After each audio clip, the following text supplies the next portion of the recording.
Dunia adalah tempat manusia ditempa, dibelasah, diuji, bukan tempat untuk kesenangan. Illa qalil, kalaupun ada kesenangan, itu adalah kesenangan yang sangat sedikit.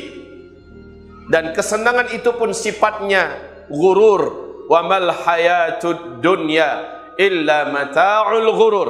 Kesenangan kalau ada di dunia hanyalah kesenangan yang menipu. Ibadallah, siapapun yang hidup di dunia ini mengalami ujian. Tempat untuk tidak diuji cuma satu, yaitu akhirat, bagi yang masuk dalam surga. Di akhirat, tempat kalau tidak disiksa dalam neraka, ya mendapatkan nikmat surga, tidak ada lagi penderitaan, kelaparan, kecemasan, sakit, kemiskinan, dan seterusnya, sudah tidak ada. Semuanya adalah nikmat. Untuk dunia pasti diuji. Tidak mau diuji, jangan hidup di dunia. Mau lari dari dunia, maka itu disebut dengan bunuh diri, atau orang-orang yang berputus asa dan menolak takdir Allah Subhanahu wa taala. Maka orang ini juga tidak mendapatkan tempat. Dengan keluh kesahnya, dengan geramnya, dengan marahnya kepada Allah, tidak menerima keadaan dan takdir, itu tidak akan merubah nasibnya. Dia tetap akan menjalani apa yang telah ditetapkan oleh Allah Subhanahu wa taala. Maka sebaik-baik pilihan adalah ikhlas, ridha, menerima apa yang diujikan oleh Allah kepada kita. Dan itu lebih baik. Itu membuat hati lebih tenang, membuat pikiran lebih fresh, dan membuat jiwa lebih tidak ada beban. Daripada kita berkeluh kesah, menyalahkan Allah dan menolak takdir, itu semua tidak akan merubah apa yang telah ditetapkan oleh Allah Subhanahu wa taala. Nah, saudara-saudaraku, hamba-hamba Allah, ini akhir zaman, fase keempat penghujung. Mau berakhir kita dari fase keempat. Sebentar lagi kita masuk fase terakhir, fase kelima. Fase di mana dunia seolah-olah bagaikan surga dibuat oleh Allah. Tapi di penghujung fase keempat, berbagai macam ujian, telak dan bertubi-tubi, berlapis-lapis datang kepada umat ini. Sama ada umat yang lurus dari umat Nabi Muhammad, atau umat yang memang sudah punya karakter, dalam hati mereka ada penyakit. Tetapi pada fase keempat ini ada 5 kejadian yang paling kita takutkan semua. Pertama, umat ini akan berbondong-bondong untuk sesat, karena banyaknya bermunculan aliran-aliran, kelompok-kelompok sesat mengatasnamakan Islam.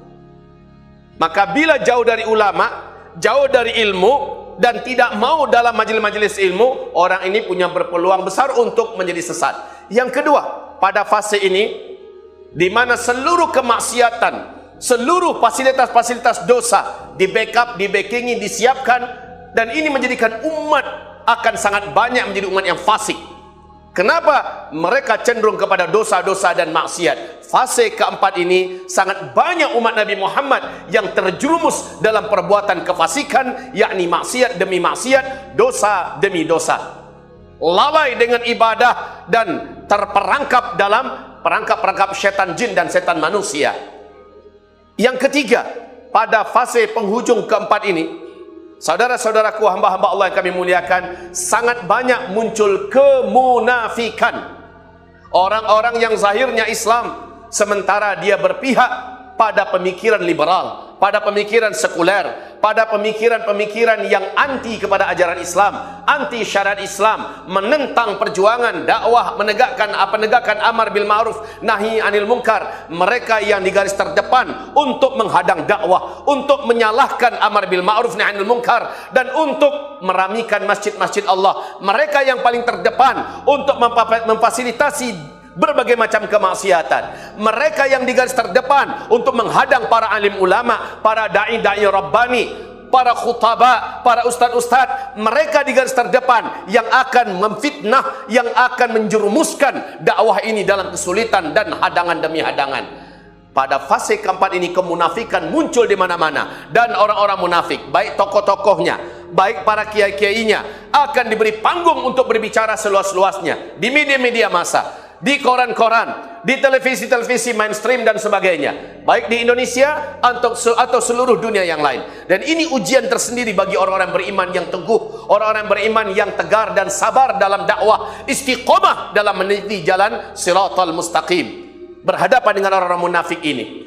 Yang keempat, dan maaf, orang-orang munafik di fase keempat ini banyak sekali, dan mereka tidak peduli dengan Islam dan bahkan ikut-ikutan menyalah-nyalahkan para pengemban dakwah Islam. Mereka bahkan ikut mendukung orang-orang yang zalim, orang-orang yang jahat untuk memberangus keberadaan eksistensi dakwah Islam al-haq. Dan mereka di akhir zaman ini menjadi musuh yang terberat. Wajar toh kalau dalam Al-Quran akhirnya Allah mengungkapkan mereka aladul khisam. Musuh Islam yang paling alot adalah orang munafik. Kemasannya Islam, tampangnya kiai, dibeli gelar dengan kiai, buya dan sebagainya. Sementara mereka lah yang menyesatkan fikiran umat dari jalan yang benar. Dan mereka-mereka inilah yang menjadi penjilat-penjilat kepada kekuasaan yang zalim. Mereka-mereka ini bermunculan di akhir zaman dalam jumlah yang lumayan besar dan banyak. Ujian terbesar dari kelompok yang ketiga ini. Yang keempat, ujian yang terberat di fase keempat penghujung ini adalah bermunculan berbagai macam jenis kesyirikan, dan ini yang terberat. Kesyirikan difasilitasi, kesyirikan diajarkan, kesyirikan dipublikasikan, kesyirikan ditopang, dibeasiswai, dibiayai, kesyirikan mendapatkan penolong-penolong yang terkuat. Dan sehingga Allah berfirman di dalam An-Nur, surat An-Nur ayat yang ke-55, menjelang fase kelima, meratanya di mana-mana kesyirikan. Orang tidak lagi menganggap Allah nomor satu. Orang tidak menganggap lagi Islam adalah satu-satunya jalan hidup. Mereka sudah menganggap selain Islam masih ada jalan yang lain. Selain ajaran Islam masih ada ajaran yang lain. Selain daripada Allah masih ada solusi yang lain.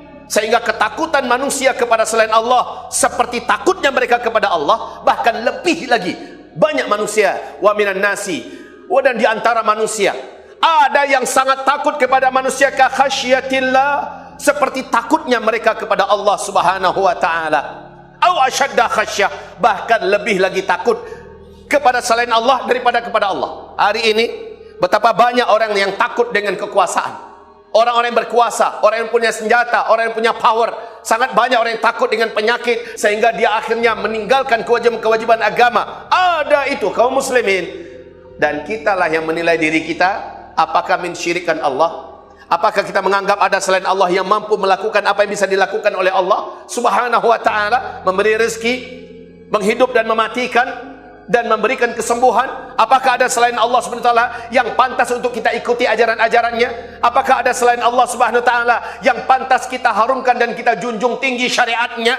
Ataukah syariat atau kanun buatan barat, kuatan buatan Belanda, warisan daripada dunia Eropa sana yang kita elu-elukan dan kita bangga-banggakan, lalu Islam kita letakkan di nomor kesekian? Bila itu terjadi, maka kita termasuk minal musyrikin, di antara orang-orang yang mensekutukan Allah Subhanahu wa taala. Musyrikin di akhir zaman ini kaum muslimin, karena tidak adanya power yang melindungi dunia dengan syariat Islam, maka kesyirikan menjadi marak di mana-mana. Bila ilmu kita minim, jauh dari ulama, tidak suka dengan majelis ilmu, dipastikan orang ini mungkin punya keyakinan yang syirik, mungkin mengatakan perkataan-perkataan yang mengandung syirik, mungkin melakukan perbuatan-perbuatan yang mengandung syirik. Dia sadari atau dia tidak sadari, dia buat, dia lakukan atau dia yakini, maka dia tetap berdosa walaupun dia tidak tahu. Ustaz, selama kita tidak tahu, bukankah Allah mengampuni kita? Kan kita tidak tahu. Kalau begitu, untuk apa Allah kasih kita mata? Untuk apa Allah kasih kita dua telinga? Untuk apa Allah mengasih kita akal yang bisa berfikir, hati yang bisa memahami dan menerima hidayah? Untuk apa kalau bukan untuk mencari tahu? Kalau tidak tahu ya cari tahulah. Sekarang apa yang tidak bisa dicari tahu? Sementara setiap kita hampir-hampir seluruhnya punya handphone. Mulut bisa bertanya, telinga bisa mendengar, mata bisa membaca, akal bisa berfikir. Apa alasan kita nanti di hadapan Allah? Ya Allah, maafkan hamba-hamba kan dulu tidak tahu di dunia. Allah Subhanahu wa taala mengatakan, saya bedakan kamu dengan hewan. Hewan punya mata, hewan punya telinga, hewan punya akal, punya hati. Tetapi maaf, hewan tidak punya akal, tidak punya hati, tidak bisa berpikir. Tapi kamu saya bedakan dengan akal dan hati itu, supaya kamu jadikan mata kamu bisa mencari tahu yang kamu tidak tahu. Kamu gunakan telinga kamu bisa mencari tahu yang kamu tidak tahu. Jadi alasan untuk tidak tahu di zaman ini tidak bisa, Pak. Buka saja sedikit YouTube, kita bisa tanya apa saja. Buka Google, kita bisa baca apa saja, tanyakan apa saja. Para ulama bisa didatangi di mana-mana, mudah ditanya. Apa yang tidak bisa pada hari ini? Jadi alasan untuk mengatakan saya tidak tahu ditolak oleh Allah. La taqfu ma laysa laka bihi ilmun, inna sam'a wal basara wal fuada kullu ulaika kana anhu mas'ula. Kamu jangan stop, jangan merasa cukup, jangan berhenti dalam hal-hal yang kamu belum tahu. Ini boleh tidak, ini halal tidak, ini bagaimana hukumannya, ini bagaimana di mata Allah dalam agama, bagaimana, cari tahu. Bukankah kamu ada mulut untuk bertanya, ada telinga, ada mata, otak dan hati? Kenapa kamu tidak cari tahu? Allah tidak mau menerima alasan tidak tahu. Walaqad dzara'na li jahannam, kami penuhi neraka jahanam itu nanti, katsiran minal jinni wal ins, kebanyakan isinya nanti adalah bangsa jin dan bangsa manusia. Lahum qulubun la yafqahuna biha, mereka punya hati, punya otak, tapi tak dipakai untuk memahami dan menerima. Lahum a'yunun la yubsiruna biha wa lahum adhanun la yasma'una biha, mereka punya mata tapi enggak mau baca, mereka punya telinga enggak mau dengar. Ulaika kal an'am, mereka lah seperti hewan ternak, balhum adall, bahkan lebih sesat lagi daripada hewan ternak. Ulaika humul ghafilun, itulah orang-orang yang lalai menggunakan fasilitas yang Allah berikan untuk mencari tahu. Jadi Allah tak mau terima alasan saya tak tahu, wajib cari tahu. Makanya talabul ilmi fardhah ala kulli muslimin wa muslimah. Mencari tahu, menuntut ilmu itu hukumnya wajib, fardu ain bagi setiap lelaki muslim dan wanita muslimah. Tuntut ilmu dari sejak kita lahir sampai kita meninggal dunia. Tuntut ilmu. Ibarat Allah yang kami muliakan, ini yang keempat, kesyirikan. Dan yang kelima di fase keempat ini yaitu al-riddah, banyaknya terjadi kemurtadan hanya gara-gara jabatan dan fulus, hanya demi janji-janji posisi dan kedudukan, hanya demi dunia. Paginya masih ada iman kata Rasulullah, siangnya dapat tawaran ini dan itu atau tekanan ini dan itu, sorenya sudah kafir. Ada yang sorenya masih beriman, malamnya dapat tawaran ini dan itu, iming-imingan ini dan itu atau tekanan ini dan itu, besok paginya sudah kafir. Ba'u dinahum bi'aradin minad dunya, hanya gara-gara dunia, hanya gara-gara pekerjaannya, hanya gara-gara jabatannya, hanya gara-gara posisinya, hanya gara-gara iming-imingan dunia. Atau mungkin saja dunianya terancam, kamu nanti saya PHK, nanti kamu akan saya fitnah, saya masukkan ke penjara, nanti kamu, akhirnya dia berubah, prinsipnya tergadai, agamanya tercampak dan terinjak-injak, dan demi dunianya mereka relakan itu semua. Di akhir zaman sangat banyak yang pagi beriman, sore sudah kafir, sore ada yang beriman, besok pagi sudah kafir. Ini yang paling kita khawatirkan, Pak. Di mata Allah kita sudah tidak lagi beriman, sementara kita masih bergelar Pak Haji. KTP kita masih muslim, sementara di mata Allah kita sudah bukan lagi orang Islam. Tolong buka Google, tulis saja Pak, 10 pembatal syahadat. Lihat saja itu. Mudah betul Bapak mencari tahu 10 pembatal syahadat. Adakah salah satu di antaranya kita sudah ada di dalamnya? Cepat berubah. Ayo segera taubat. Masih sempat kok. Selama nyawa belum nyampe di sini, selama matahari belum terbit dari sebelah barat, Allah masih terima bila kita salah. Cari tahu. Nggak ada alasan, nggak bisa. Anak-anak kita banyak yang ngerti HP, menantu kita, cucu kita ngerti HP. Nah, tolong buka di Google, tolong buka 10 pembatal syahadat, 10 penggugur keimanan, 10 yang mengeluarkan orang dari Islam. Tolong bukakan, nak, tolong bukakan cu. Nanti dilihat ini kek, ini ayah, ini baca. Apa alasan kita untuk mengatakan tidak tahu? Lalu tanyakan diri kita, apakah kita sudah melakukan salah satu di antaranya? Ibarat Allah yang kami muliakan, ini perkara-perkara yang sangat penting kita ketahui hari ini. Ibarat Allah, baik, Karena ujian itu dipastikan paling sangat padat dan rapat, berlapis-lapis dan bertubi-tubi. Diistilahkan oleh Nabi SAW dengan istilah fitnatud duhaima, fitnah di akhir zaman berupa potongan-potongan malap yang berlapis-lapis dan gelap gulita. Belum lagi gelap yang ini selesai, datang lagi gelap yang lebih padat. Ujian sekarang lebih berat daripada sebelumnya. Nah, hari ini siapakah manusia yang paling berat ujiannya? Nabi sudah menyebutkan, asyaddun nasi balaan, manusia yang paling berat ujian yang dihadapinya adalah al-anbiya, para nabi-nabi, fal ulama, lalu para ulama-ulama. Nabi-nabi setelah Nabi Muhammad sudah tidak ada. Dan Nabi mengatakan, ulama'u ummati ka'anbiya'i bani Israel. Ulama-ulama dari umatku ini, nasib mereka sama dengan para nabi-nabi dari kalangan Bani Israel. Coba lihat bagaimana Allah menceritakan nasib para nabi-nabi dalam Al-Quran di zaman Bani Israel, Pak. Nasib para nabi-nabi jumlahnya lumayan banyak, tetapi dimusuhi, dibenci, difitnah, diserbu, diteror, bahkan fariqan kadzabu wa fariqan yaqtulun. Satu kelompok dari para nabi-nabi Bani Israel, mereka dustakan, mereka sakiti, mereka tangkap, mereka siksa, mereka habisi, atau paling tidak mereka usir. Wa fariqan yaqtulun, sekelompok yang lain mereka bunuh, mereka habisi dengan cara dibunuh. Ibarat Allah yang kami muliakan, nasib ulama dari umatku persis seperti nasib nabi-nabi Bani Israel. Maka Imam Syafi'i yang madhabnya di Asia Tenggara kita pakai kaum muslimin, saat beliau ditanya oleh murid-muridnya, wahai Tuan Guru, di masa-masa fitnah seperti hadis-hadis Nabi engkau uraikan kepada kami ini, apa yang harus kami lakukan? Apa kata beliau? Merapatlah kepada para ulama-ulama.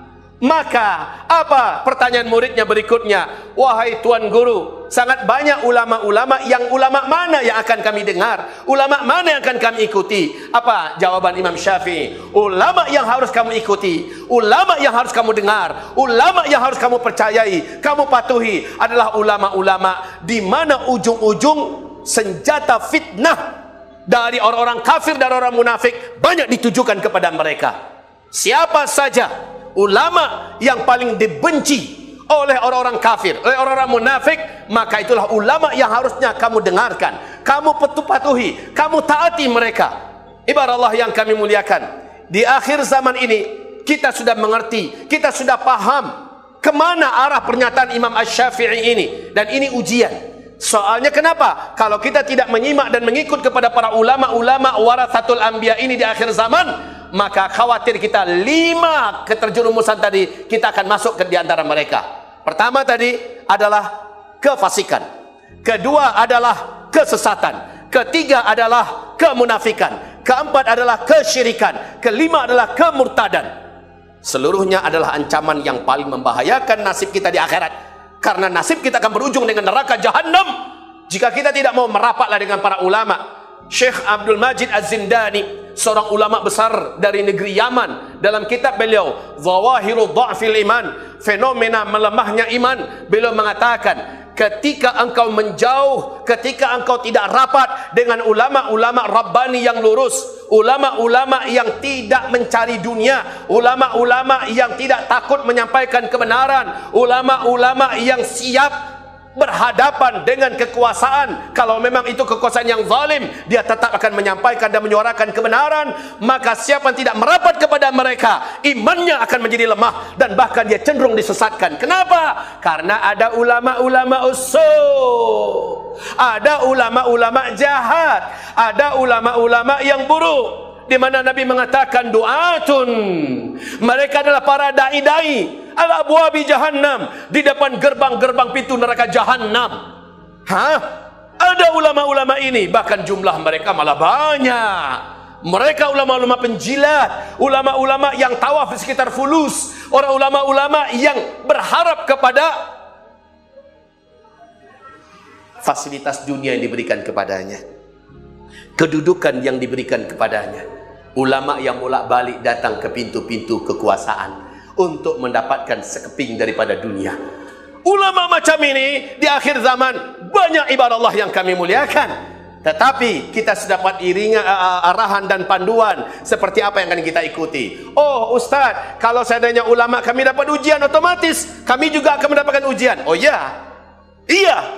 Tetapi ingat, innallaha la yanzilul bala'ila ala qadri sabar.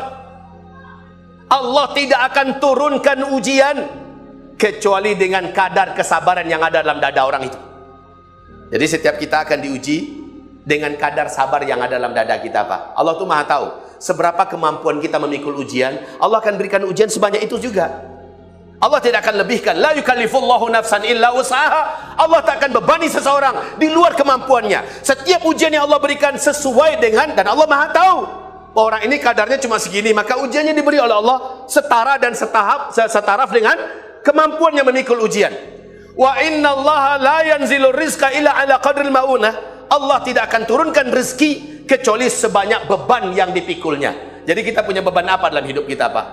Jangan khawatir, anak saya 5 Ustaz, kalau saya tambah lagi 6, saya tambah lagi 7, nanti rezeki mereka bagaimana? Oi, dengar hadis ini, bahwa Allah tidak akan menurunkan rezeki kecuali sebatas pikulan yang terbebani di atas pundaknya.